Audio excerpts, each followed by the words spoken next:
Today I am making Wazwan style mutton Daniwal korma.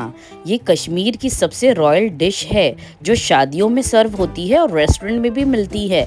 तो आज आपको घर में ही बनाना सिखाएंगे। तो क्या फ्रेंड्स, आप दानियल कोरमा का मतलब जानते हैं? धनिया वाला दही का कोरमा इसका मतलब होता है। देखिए कितनी क्रीमी बनी है और बहुत ही लजीज। चलो स्टार्ट करते हैं रेसिपी। बस यहाँ पर फ्रेंड्स मैंने बोन्स के साथ में मटन ले लिया था 500 ग्राम, और उसको आधा किलो गोश्त को धो के एक प्रेशर कुकर में डाल लिया था। कुछ खड़े गरम मसाले मैंने इसमें डाले हैं। काली 2 बड़ी इलायची है, 4 छोटी हरी इलायची है, और लौंग और एक सिनेमन स्टिक दालचीनी के साथ में डाल दिया था कुकर में।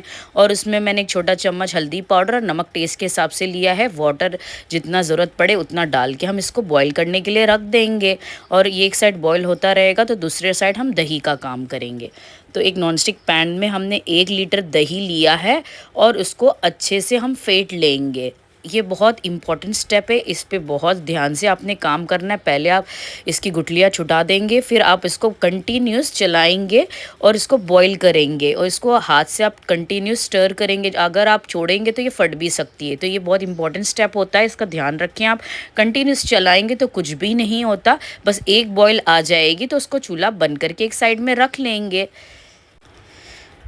फिर हमने यहाँ पर एक दूसरे पैन में तेल गरम कर लिया था। मस्टर्ड ऑयल लेंगे 4 बड़े चम्मच, और जब गरम हो जाएगा तो उसमें अदरक लहसुन का पेस्ट डाल देंगे 2 बड़ा चम्मच, और उसको ढक देंगे क्योंकि ये पानी छोड़ता है। तो बस अच्छे से उसको हम थोड़ा आगे पीछे करके भून लेंगे।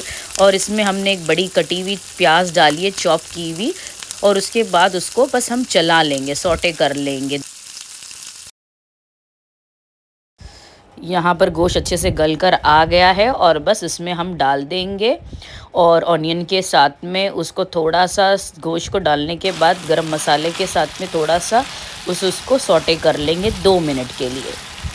बहुत ज़्यादा उसको नहीं चलाना है, बस इसके साथ में लहसुन अदरक और प्याज के साथ में मिक्स हो जाए, बस उतना ही चलाना है। और जो दही हमने बॉईल करके रखी थी, बस उसमें धीरे धीरे करके वो पूरी डाल देंगे और उसको अच्छे से मिला लेंगे, सब कुछ अच्छे से चला लेंगे और उसको धीमी आंच पे पकने के लिए रख देंगे।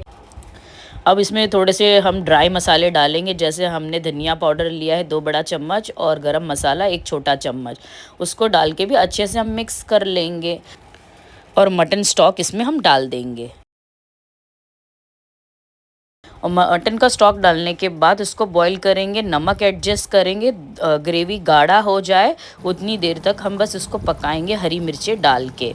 बहुत ही जल्दी बन जाती है, सिंपल से स्टेप, और बहुत ही यूनिक और लजीज डिश है। आप ज़रूर ट्राई कीजिएगा। यहाँ पर हमने देसी घी को गरम कर लिया था और आधा कप ताज़ी हरी धनिया काट के डाल दिया था। तड़का बन जाएगा तो उसके बाद हम अपनी ग्रेवी में डाल देंगे, और बस जब ये गाढ़ी हो जाएगी, इसकी क्वांटिटी आधी हो जाएगी, तो अब इसको डिश आउट करेंगे।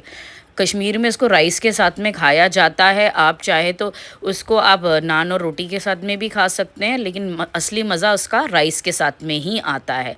बहुत ही इजी और सिंपल स्टेप से बनने वाली शानदार सी ये रेसिपी है। अभी ईद मिलाद आ रहा है, अब इसमें ज़रूर ट्राई कीजिएगा। कुछ अलग खाना है, लजीज खाना है, और सिंपल स्टेप के साथ जो ज़्यादा मसालेदार नहीं हो, हल्का हो, तो ज़रूर ट्राई कर लीजिएगा। और कमेंट में बताइएगा आपको रेसिपी कैसी लगी। कितनी ब्यूटीफुल आप देख सकते हैं, येलो ग्रीन सी ग्रेवी लग रही है।